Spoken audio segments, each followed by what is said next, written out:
hittir þetta fólk alls staðar á heiminum og við þekkjum flugvöllinn mjög vel og getum hjálpað þeim. Okkar hlutverk er upplýsingaþjónusta við farþega og flæðistjórnun frá flæðinu gangandi. Mjög mikilvægt að halda ró sinni og sýna að við vitum hvað erum að gera.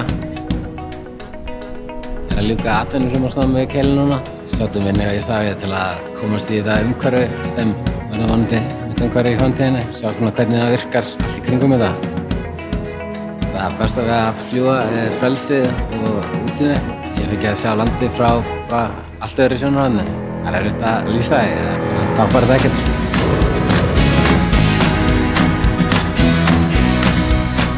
Ég er búinn með allt bóklega að vera að vinna í verklega núna.